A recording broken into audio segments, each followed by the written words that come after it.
श्री गणेशाय नमः। श्री वररामचंद्राय नमः। श्री हनुमतये नमः। श्री गुरुचरण कमलेभ्यो नमः। उमापति महादेवाय नमः। असुर सुराविष संकरहि आपुर मामनिचार। स्वार्थ साधक कुटिल तुम सदा कपट व्यवहारु।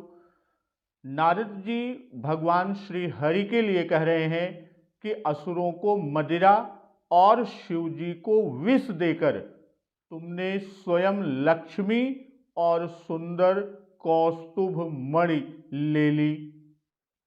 स्वार्थ साधक कुटिल तुम सदा कपट व्यवहारु, कि तुम बड़े धोखेबाज और मतलबी हो और सदा कपट का व्यवहार करते हो।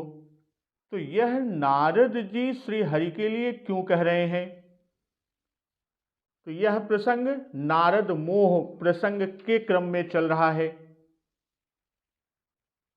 नारद जी पर जब काम की माया का कोई प्रभाव नहीं पड़ता तो नारद जी यह सारी कहानी बताने के लिए भूत भावन भगवान शिव शंकर जी के पास जाते हैं। शिव शंकर जी सुनने के बाद नारद जी को शिक्षा देते हैं, उपदेश देते हैं कि हमसे तो कह सुनाया किंतु श्री हरि से मत कहिएगा।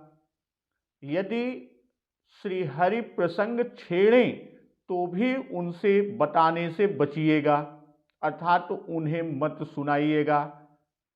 किंतु नारद जी ने श्री हरि को सारा वृत्तांत अर्थात सारा कामचरित कह सुनाया। तो श्री हरि भगवान अपने भक्त के मद मोह को दूर करने के लिए निज माया को प्रेरित करते हैं और माया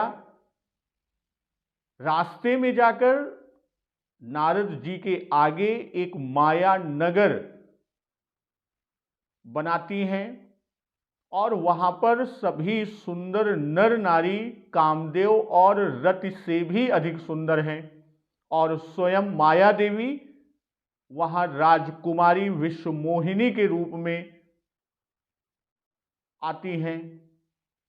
तो नारद जी जब उस नगर में पहुंचते हैं और राजा के द्वारा अपनी कन्या विश्वमोहिनी के बारे में उनके गुण दोष पूछते हैं तो नारद जी राजकुमारी को देखकर उसको पाने की इच्छा रखते हैं और श्री हरि भगवान से विनती करते हैं।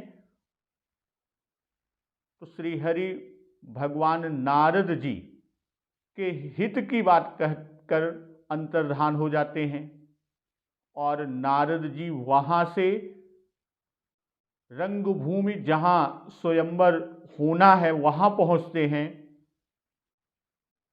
तो वहां पर जब राजकुमारी के सम्मुख आते हैं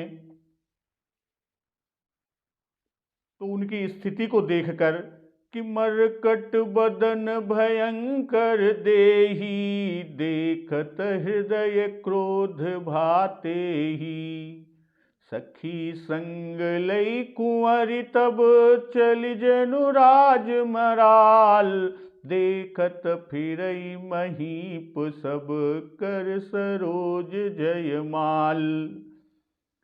तो यानी नारद जी का बंदर का सा मुंह और भयंकर शरीर को देखते ही राजकुमारी के हृदय में क्रोध उत्पन्न हो गया और तब राजकुमारी सखियों को साथ लेकर इस तरह से चली मानो राजहंसिनी चल रही है। तो यह सारी स्थिति पर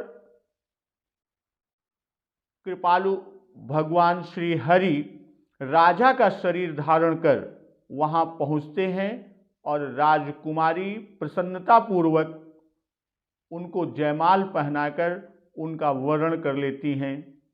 धरि नृप तनु तह गयउ कृपाला, कुंवरि हरसि मेलेउ जयमाला। दुल्हिन लय गए लक्ष्य निवासा, नृप समाज सब भयउ निराशा। तो भगवान जी दुल्हन को लेकर लक्ष्मी निवास चले गई और सारी राजमंडली निराश हो गई। तो इस पर जो दो रुद्रगण शिवगण गए थे कि तब हरगन बोले मुस्काई, निज मुख मुकुर बिलोकहु जाई। तो यहां पर तब शिव जी के गणों ने मुस्कुराकर कहा कि जाकर दर्पण में अपना मुंह तो देखिए। और मुंह देखने के बाद वो शिव गणों को श्राप देते हैं कि हो निशाचर जाई तुम, कपटी पापी दो, हंसऊ हमई सो लेहु फल, बहुर हंसऊ मुनि को। तो इस तरह नारद जी जो शिवगण हैं उनको श्राप देने के बाद और फिर श्री हरि के लिए निकलते हैं और यह प्रण करते हैं कि देहऊँ श्राप कि मरिहऊँ जाई, जगत मोरी उपहास कराई। कि या तो श्राप दे दूंगा या उनके ऊपर अपने प्राण दे दूंगा। अर्थात यह नारद जी का विचार है, ये सोचते हुए जा रहे हैं कि उन्होंने जगत में मेरी हंसी कराई है। अब बीच ही पंथ मिले धनुजारी, संग रमा सोई राजकुमारी। तो दैत्यों के शत्रु भगवान श्री हरि उन्हें बीच रास्ते में मिलते हैं, साथ में संग रमा सोई राजकुमारी। तो साथ में लक्ष्मी जी और वही राजकुमारी यानी विश्व मोहिनी थी। तो इस पर नारद जी गुस्से में श्री हरि विष्णु जी को सुना रहे हैं और वहीं से आज की कथा हम आगे लेके चलते हैं कि असुर सुराविष शंकर ही आपु रमा मनिचार, स्वार्थ साधक कुटिल तुम सदा कपट व्यवहारु। यहां असुर, शंकर और आप यानी भगवान के तीन नाम लिए। असुर का नाम लिया, शंकर जी का नाम लिया और आप यानी भगवान का नाम लिया, श्री हरि का। भाई सुरों का नाम नहीं लिया, क्यों? क्योंकि देवताओं ने उत्तम उत्तम पदार्थ पाए समुद्र मंथन के समय और शिव और असुर दो के नाम ले रहे हैं। कहने का भाव कि इन दोनों में से एक प्रिय है और दूसरा अप्रिय है। भाई प्रिय और अप्रिय, मित्र और शत्रु दोनों का ही अहित आप करते हैं, आप किसी को नहीं छोड़ते। ये नारद जी श्री हरि से कह रहे हैं कि हम तुम्हारे दास हैं, फिर भी हमारे साथ भी तुमने अहित ही किया, हमें भी न छोड़ा। और शिव जी तो आपके प्रिय भक्त हैं, तो उनको भी विष पिलाया। भाई राक्षस शत्रु हैं सो उनको मदिरा पिलाई तो पिलाई। और सदा का भाव कि कुछ आज ही कपट और कुटिलता से कुमारी को तुम नहीं ले गए, आज ही स्वार्थ को नहीं साधा, बल्कि सदा से तुम्हारा यह कपट व्यवहार चला आ रहा है। और आपुरमा मनिचार यानी स्वयं सुंदर मणि और सुंदर लक्ष्मी को ले लिया। इसी से नारद जी स्वार्थ साधक कह रहे हैं और दूसरे को ठग कर अपना स्वार्थ साधा, इसीलिए कुटिल कह रहे हैं। और मोहिनी रूप धारण कर सबको ठगा, इससे कपटी कहे। और शिव जी को बावला बनाया, बौराया, तो राक्षसों को उन्मत्त किया, देवताओं और दैत्यों को आपस में लड़ाकर उनमें खूब संग्राम कराया, तो यह सब कुटिलता कह रहे हैं। अब पर संपदा देख नहीं सकते, इसी से स्वार्थ साधक, ईर्ष्या है इसी से कुटिल, और कपट विशेष है इसी से तुम्हारा व्यवहार सदा कपट का रहता है। नारद जी कह रहे हैं श्रीहरि के लिए तो स्वार्थ साधक है, इसका प्रमाण कि आप रमा मणि चारु है, इसलिए मणि और रमा को स्वयं ले लिया। अब कुटिल है इसके लिए कि शंकर जी को विष दिया। कपट व्यवहार है इसका प्रमाण कि असुरों को मदिरा का पान कराया। अमोहिनी रूप को रखकर धारण कर सबको ठगा। तो नारद जी आगे कहते हैं कि परम स्वतंत्र न सिर पर कोई, भावई मन ही करहु तुम सोई। भले ही मंद मंदे ही भल करहु, विस्मय हरस नहीं कछु धरहु। डहकी डहकी परिचहु सब काहू, अति असंक मन सदा उछाहू। कर्म कर्म शुभाशुभ तुम्हें न बाधा, अब लगी तुम्हें न काहू साधा। चले भवन अब पायन दीन्हा, पावोगे फल आपन कीना। नारद जी कि तुम परम स्वतंत्र हो, तुम्हारे सिर पर कोई नहीं है, और तुम्हारे मन को जो भाता है वही तुम करते हो। आगे कहते हैं कि भले ही मंद मंद ही भल करहु, विस्मय हरस नहीं कछु धरहु। भले को बुरा और बुरे को भला करते हो, भय या हर्ष कुछ भी मन में नहीं रखते, कुछ भी नहीं धरते। सब किसी को ठग ठग कर ढीठ हो गए हो, अत्यंत निडर हो और मन में सदा उत्साह रहता है। कर्म शुभाशुभ तुम्हें न बाधा, अब लगी तुम्हें न काहू साधा। आगे कहते हैं कि भले भवन अब बायन दीन्हा, पावहुगे फल आपन कीन्हा। तो शुभ अशुभ कर्म तुम्हें बाधक नहीं होते, अब तक तुम्हें किसी ने ठीक नहीं किया, अब अच्छे घर तुमने बायन दिया है और अपने किए का फल पाओगे।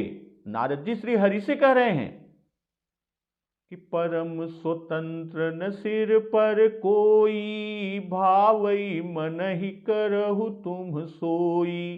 कि तुम देवता मनुष्य राक्षस चर और अचर सबसे ऊपर हो, सबके ऊपर, तुम्हारे ऊपर कोई नहीं है।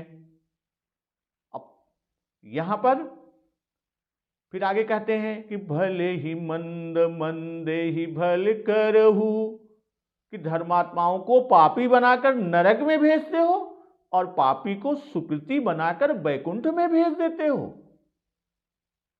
जैसे कि धर्मात्मा नृग को गिरगिट बनाया और पापी अजामिल को अपना धाम दिया, और हम तो आपके भक्त हैं, हमेशा भजन करते हैं, सो हमारा भी उपहास हजारों में कराया। उचित अनुचित का विचार ही नहीं किया करते, जो मन में आता है वह कर डालते हैं। अविस्मय हरस नहीं कछु धरहु। भाई भले को मंद करने में कुछ भय नहीं करते और मंद को भला बनाने में कोई हर्ष भी तुम्हारे हृदय में नहीं होता, तो ऐसे निष्ठुर हो।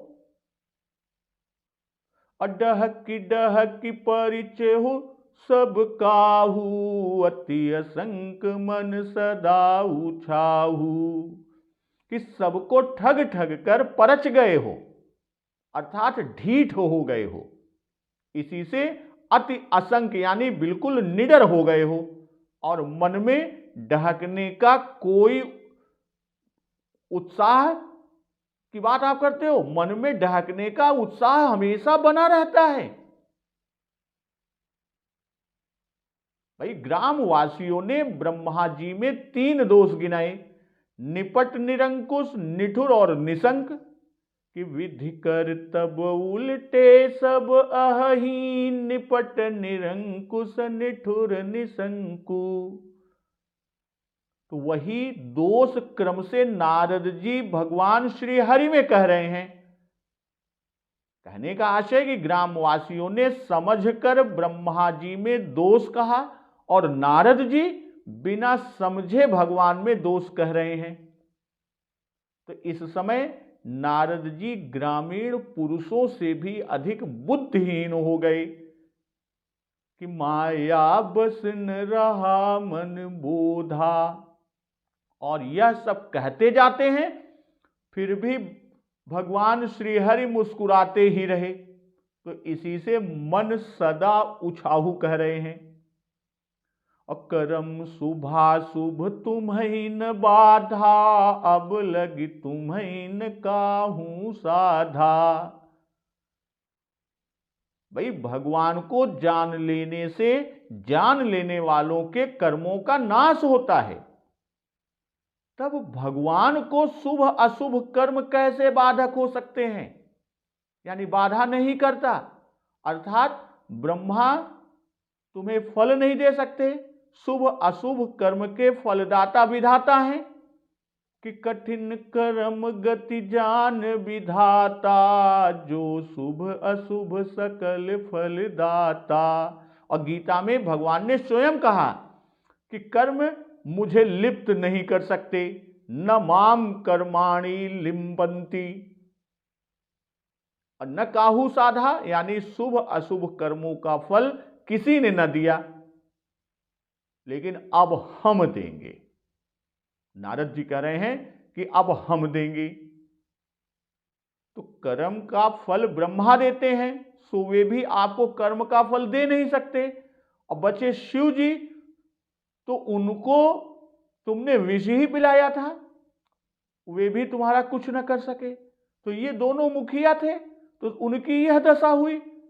और जितने देवता दैत्य हैं उनमें परस्पर विरोध कराते हो, तो वो भी तुम्हारा कुछ नहीं कर सकते। तो अब इनसे अधिक और रह ही कौन गया जो तुम्हें साधने योग्य हो। तो आगे नारद जी कह रहे हैं कि भले भवन अब बायन दीन्हा, पावहुगे फल आपन कीन्हा। भले भवन का कि टूटे घर से, अर्थात गरीब के घर से बायन नहीं लौटता। बायन क्या है? विवाह आदि उत्सवों में जो फेरा जाता है। क्योंकि बायन क्यों नहीं लौटता गरीब या टूटे घरों से? कि उसको बदला देने का सामर्थ्य नहीं है, तो बदले में बायन क्या दे सकता है? और अच्छे घर से लौटता है कि अमीर घर के यहां से जो बायन दिया उसका बदला भी मिलता है, कि अपना दिया हुआ कभी न कभी वापस मिलता है। और अब कि भले भवन अब बायन दीना, अब का भाव कि इतने दिन अच्छे घर बायन न दिया था, अर्थात जिन जिनको बायन दिया वे गरीब थे, बदले में बायन देने को असमर्थ थे, इसी से न लौटा था। कहने के पीछे नारद जी का जो भाव है कि शिव जी के घर बायन दिया, उनको विष पिलाया। भाई जो शिव जी को विष पिलाया यही बायन देना। और असुरों के घर बायन दिया कि उनको ठग कर मदिरा पिलाई, तो इनमें से किसी के यहां से बायन नहीं लौटा।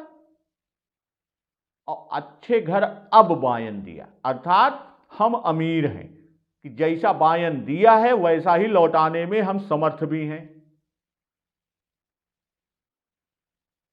जो बायन दिया और जो मिला, आगे कह रहे हैं कि पावहुगे फल आपन कीन्हा, कि बायन जो विवाह आदि उत्सवों में फेरा जाता है, दुल्हन आने पर या तिलक आदि उत्सवों के बाद हम विभिन्न अपने परिचितों के यहाँ मिष्ठान फल आदि भेजते हैं, वही बायन है।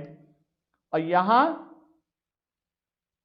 नारद जी श्री हरि से कह रहे हैं कि तुम दुल्हन ब्याह लाए हो और उसी उत्साह उत्सव में हमारे यहां तुमने वायन भेज दिया है, अर्थात हमसे बैर कर लिया। वायन दे दिया मतलब हमसे बैर कर लिया, सो उसका फल अब पाओगे।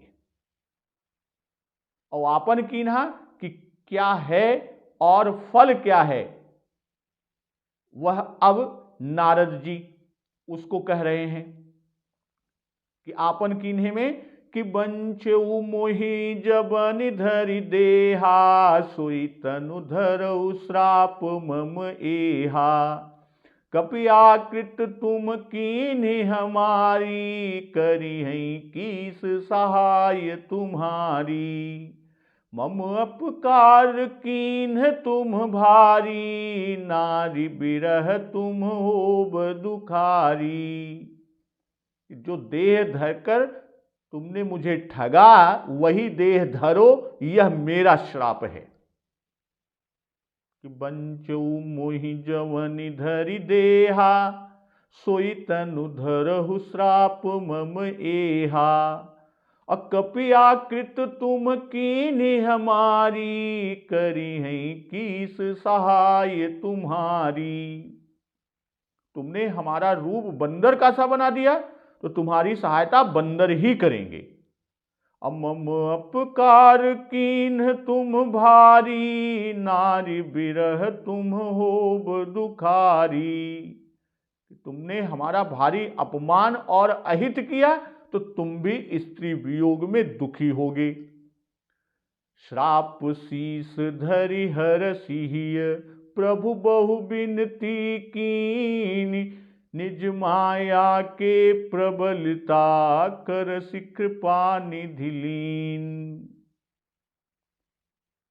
मन में प्रसन्न होते हुए प्रभु श्री हरि ने श्राप को सिरोधार्य किया और नारद से बहुत विनती की।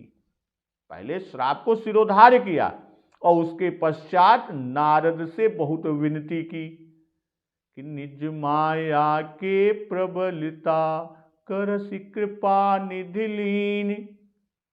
कृपा निधान भगवान ने अपनी माया की प्रबलता को खींच लिया, यानी मुनि जी से बाहर ले लिया, मुनि जी को माया से मुक्त कर दिया। तो नारद जी कहते हैं कि बंचऊ मोहि जवनि धरि देहा, सोई तनु धरहु श्राप मम एहा। भगवान ने नृपतन धर कर नारद को ठगा था कि नृपतन धरि तह गयऊ कृपाला। तो इस तरह जवनि धरि देहा, असोई तनु से नृपतन धरने का श्राप दिया। अतनु धरहु श्राप मम एहा, कि तन धारण करना कर्म का फल है और कर्म के अधीन है, पर तुमको शुभ अशुभ कर्म बाधा नहीं करती। भगवान ने स्वयं कि न माम कर्माणि लिम्पन्ति, न मे कर्म फले स्पृहा, गीता में कहा है। कहने का आशय है कि कर्मों के फल में मेरी स्पृहा नहीं, इसलिए कर्म मुझको लिपायमान नहीं करते, हम उसमें लिप्त नहीं रहते। इसी से नारद जी कह रहे हैं कि तुम्हें मनुष्य नहीं होना पड़ता, इसलिए हम शाप देते हैं कि हमारे शाप से तुम्हें मनुष्य तन धारण करना पड़ेगा। तो श्राप शीस धरि, भाई जब श्राप दिया तो श्राप शीस धरि हरसिय, प्रभु बहु बिनती की। निज माया के प्रबलता, करसि कृपा निधि लीन। भगवान संत को अपने से अधिक मानते हैं, बड़ों के वचन को सिर पर धारण करते हैं। भाई सामान्य रूप में कि बड़ों के जो वचन हैं वो सिर पर धारण किए जाते हैं। आज्ञा सिर पर नाथ तुम्हारी, तो इसी से भगवान ने मुनि के शाप को सिरोधार्य किया, अर्थात आदर पूर्वक नारद जी के श्राप को अंगीकार किया। भाई यदि श्राप को सिरोधार्य न करते तो नारद जी प्राण दे देते, ब्रह्म हत्या लगती। नारद जी ने यह प्रतिज्ञा कर ही ली थी कि दई हूं श्राप की मरी हूं जाई, या तो श्राप सिरोधार्य करें और नहीं तो नारद जी प्राण त्याग देंगे, जो कि ब्रह्म हत्या होती। हर्ष ही कि हृदय में हर्षित हैं, क्योंकि श्राप जो मिला है, जो नारद जी ने श्राप दिया है, वह हरि की इच्छा के अनुकूल है। तो वो सोचते हैं कि अपनी इच्छा के अनुकूल श्राप मिला है। प्रभु बहु बिनती कीन, भाई श्राप शीस धरि हरसिहिय। प्रभु बहु बिनती कीन, कि आप प्रभु अर्थात समर्थ हैं तो भी दास की विनती करते हैं। ऐसा करना समर्थ और सामर्थ्य की शोभा है। जो समर्थ होता है, सामर्थ्यवान होता है, वही अपने से नीचे वालों की विनती करता है। और बहु विनती यह है कि आप ब्रह्मर्षि हैं, मैंने अपने कर्म का फल पाया, जो आपने कहा था कि पावहुगे फल आपन कीन्हा, तो सो सत्य है, आपका इसमें कुछ भी दोष नहीं है। भाई नारद जी को बहुत क्रोध है, इसी से उनको शांत करने के लिए श्री हरि बहुत विनती करते हैं, या श्री हरि को बहुत विनती करनी पड़ी, तब नारद जी शांत होते हैं। निज माया के प्रबलता, आगे कहते हैं, करसि कृपा निधि लीन, और कृपा निधान भगवान ने अपनी माया की प्रबलता को हर लिया, खींच लिया, यानी नारद जी को उससे दूर कर दिया। कि जब हरि माया दूर निवारी, नहीं तह रमान राजकुमारी। तब मुनि अति सभीत हरि चरना, गहे पाहि प्रणतारति हरना। मृखा होहु मम श्राप कृपाला, मम इच्छा कह दीन दयाला। मैं दुर्बचन कहे बहु तेरे, कह मुनि पाप मिटहि किमि मेरे। जब भगवान श्री हरि ने माया को दूर कर दिया, तब वहां न रमा ही रह गई और न राजकुमारी ही। कि नहीं तह रमान राजकुमारी। तब मुनि अति सभीत हरि चरना, गहे पाहि प्रणतारति हरना। तब अत्यंत सभीत हो मुनि ने भगवान के चरण पकड़ लिए और बोले, गहे पाहि प्रणतारति हरना, और बोलते हैं कि हे शरणागत के दुखों को हरने वाले, मेरी रक्षा कीजिए। अमृखा होहु मम श्राप कृपाला, मम इच्छा कह दीन दयाला। हे कृपालु, मेरा श्राप झूठा यानी व्यर्थ हो जाए। तो दीनदयाल भगवान बोलते हैं कि हमारी ऐसी ही इच्छा है। मम इच्छा कह दीन दयाला। मैं दुर्बचन कहे बहु तेरे, कह मुनि पाप मिटहि किमि के मेरे। मैं दुर्बचन कहे बहु तेरे, कह मुनि पाप मिटहि किम मेरे।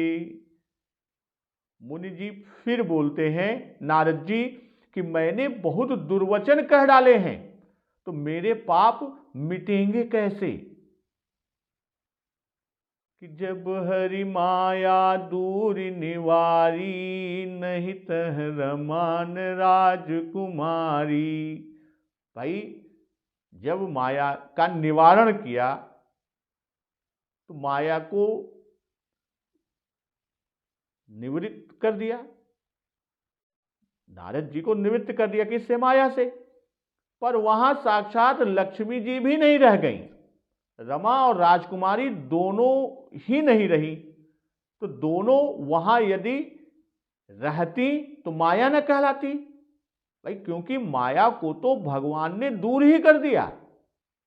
कहने का जो भाव है कि भगवान जब भक्त के हृदय से माया को दूर कर देते हैं, तब लक्ष्मी और स्त्री अर्थात कंचन और कामिनी दोनों दृष्टि में नहीं रह जाती। तो जब माया दूर की, तब नारद के हृदय से माया निकल गई, तो बाहर रमा और राजकुमारी देख पड़ती थी, सो वो भी ना रही, यानी दोनों वहां पर नहीं है।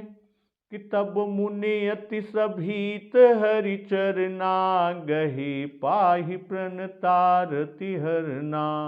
तो नारद जी के तन मन और वचन तीनों का हाल बाबा गोस्वामी जी कह रहे हैं कि मन से सभीत हुए, तन से चरण को पकड़े, वचन से पाहि प्रणतारति हरना कहा। तो इस तरह मन, कर्म और वचन तीनों से शरणागति दिखाई।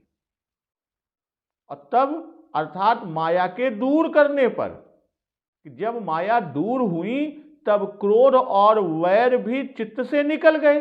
क्यों? क्योंकि ये सब माया के परिवार हैं, और माया के दूर होने पर जीव को अपने कर्मों का भय उत्पन्न होता है, उसे अपना अपराध समझ पड़ता है। तो नारद मुनि को भी अपना अपराध समझ पड़ा, तब वे प्रभु के श्री चरणों में गिर पड़े। मन, कर्म और वचन तीनों की दशा कहकर साष्टांग प्रणाम किया। नारद जी ने मन, कर्म और वचन तीनों की दशा कहकर साष्टांग प्रणाम किया। तो आठों अंगों से जो प्रणाम किया जाता है, अक्सर लोग कहते हैं साष्टांग प्रणाम, तो साष्टांग प्रणाम है क्या? आठों अंगों से जो प्रणाम किया जाता है उसे साष्टांग प्रणाम कहते हैं। वे 8 अंग कौन से हैं? जानु यानी घुटना, पद, हाथ, उर माने हृदय, सिर, वचन, दृष्टि यानी कर्म, मन यानी बुद्धि। तो ये 8 अंग हैं। तो इन्हीं से यानी 8 अंगों से जब प्रणाम करते हैं तो साष्टांग प्रणाम होता है। तो आगे नारद जी कह रहे हैं कि मृखा होहु मम श्राप कृपाला, मम इच्छा कह दीन दयाला। तो नारद जी अपने श्राप के व्यर्थ होने की प्रार्थना करते हैं कि अपनी वाणी व्यर्थ कर देने का सामर्थ्य नारद जी में नहीं है। कि झूठी न होई देव ऋषि बानी, और दूसरी तरफ कहते हैं होई न मृखा देव ऋषि भाखा। किंतु भगवान तो सामर्थ्य है, वे शाप को न स्वीकार करके उसे व्यर्थ कर सकते हैं, कि जैसे दुर्वासा और भृगु जी के शाप को श्री हरि ने व्यर्थ कर दिया था। तो इसीलिए नारद जी भगवान से विनय करते हैं। किंतु मम इच्छा कह दीन दयाला, कि श्री हरि नारद जी से कहते हैं कि तुम भय न करो। और नारद जी अपनी करनी समझकर दीन हो रहे हैं, तो उन पर आपने कृपा की, मम इच्छा कहकर नारद जी को संतोष कराया। तो मम इच्छा का भाव कि हम शाप न मिटने देंगे, यह सब हमारी इच्छा से हुआ, इसमें तुम्हारा कोई दोष नहीं है। हम तो सत्य संकल्प हैं, हमारी इच्छा व्यर्थ नहीं हो सकती। भाई, शाप न स्वीकार करने से नारद मुनि जी का वचन असत्य हो जाता, और उनके शाप एवं आशीर्वाद को फिर कोई प्रमाण न मानता। इस तरह से नारद जी का ऋषित्व ही मिट जाता। किंतु प्रभु क्या है? प्रभु भक्त वत्सल है, कृपालु है। इसलिए श्रीहरि विष्णु जी मुनि का वचन व्यर्थ करके उनका अहित नहीं करेंगे।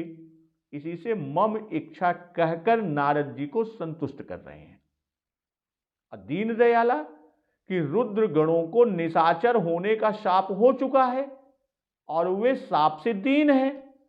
भाई, नारद शाप को स्वीकार न करने से रुद्र गण का उद्धार नहीं हो सकेगा।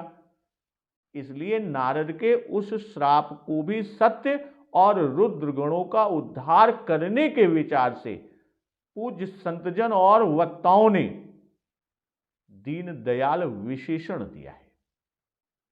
अब मैं दुर्वचन कहे बहु तेरे, कह मुनि पाप मिटी किमि केरे। तो शाप को तो आपकी इच्छा से हुआ तो हुआ, ठीक है। नारद जी कहते हैं कि श्राप जो है वो आपकी इच्छा से हुआ तो हुआ, किंतु मैंने जो दुर्वचन बहुत से कहे यह तो मेरा पाप है, तो यह पाप मिटे तो कैसे मिटे। नारद जी कह रहे हैं कि शाप मिथ्या होने की प्रार्थना की, भगवान ने उसमें अपनी इच्छा कहकर उनका बोध कर दिया, और दुर्वचन कहे तो सो इस पाप के मिटने की प्रार्थना की नारद जी ने। तब उसके लिए प्रायश्चित श्री हरि बता रहे हैं कि जब पहु जाई शंकर सतनामा, होई हृदय तुरत विश्रामा, को नहीं शिव समान प्रिय मोरे, असि परितीति तजहु जनि भोरे। तब श्री हरि भगवान कह रहे हैं कि शंकर शतनाम यानी शंकर शतक जाकर जपो, और उसके जपने से हृदय तुरंत शांत हो जाएगा। अको नहीं शिव समान प्रिय मोरे, शिव जी के समान मुझे कोई प्रिय नहीं है। असि परितीति तजहु जनि भोरे, तो यह विश्वास भूल कर भी न छोड़ना, श्री हरि कह रहे हैं। तो यहां जब पहुँच जाई शंकर सतनामा, कि जब कोई भागवत अपराध हो जाता है तो उसका प्रायश्चित भगवान नाम जप से नहीं होता, किंतु भगवत भजन से, भक्त के शरण होने से ही वह पाप नष्ट होता है। इसके उदाहरण दुर्वासा ऋषि हैं। उन्होंने अम्बरीश महाराज परम भागवत का अपराध किया, तब चक्र ने, सुदर्शन चक्र ने महर्षि का पीछा किया। ब्रह्मा शंकर एवं चक्रपाणि भगवान की शरण जाने पर भी उनकी रक्षा न हुई। तो भगवान ने स्पष्ट कह दिया कि अम्बरीश जी की ही शरण जाने से तुम्हारा दुख छूट सकता है, अन्यथा यह दुख नहीं छूटेगा। तो दुर्वासा जी को भक्तराज अम्बरीश की शरण जाना पड़ा, और यह कथा भागवत और भक्तमाल में प्रसिद्ध है। भाई, देवर्षि नारद ने भगवत अपराध किया है, और शंकर जी परम भागवत हैं। वैष्णवा नाम यथा शंभु, कि शंकर जी परम भागवत हैं, और नारद जी ने शंकर जी का उपदेश नहीं माना, किंतु उसके बदले किया क्या कि शंकर जी में ईर्ष्या और स्पर्धा की भावना रखकर भूत भावन शिव शंकर जी को प्रणाम भी नहीं किया। तो इसी से उन्हीं का नाम जपने को श्रीहरि कह रहे हैं, और अपने को दुर्वचन कहे इसका भी प्रायश्चित शंकर शतनाम को बताया कि उसी को जपो और वहीं से आपका कल्याण होगा। तो यहां पर कहते हैं कौन? श्री हरि किससे? नारद जी से।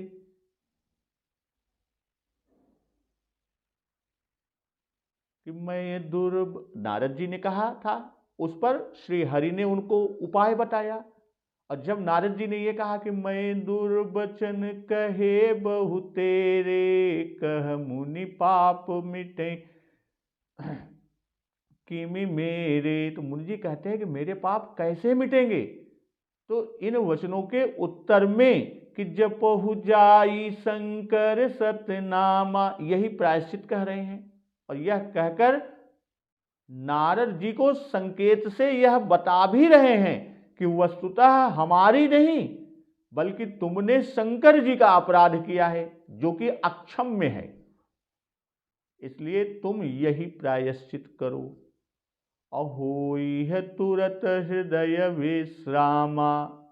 तो ये तुरत से श्री शंकर शतनाम के महात्म्य को बता रहे हैं कि भगवान को दुर्वचन कहने से नारद जी के हृदय में संताप है और इसी से हृदय को विश्राम होना, और पाप से विश्राम की हानि होती है और पापों के नष्ट होने से भी विश्राम मिलता है। अको नहीं शिव समान प्रिय मोरे, अस परितीति तजहु जन भोरे।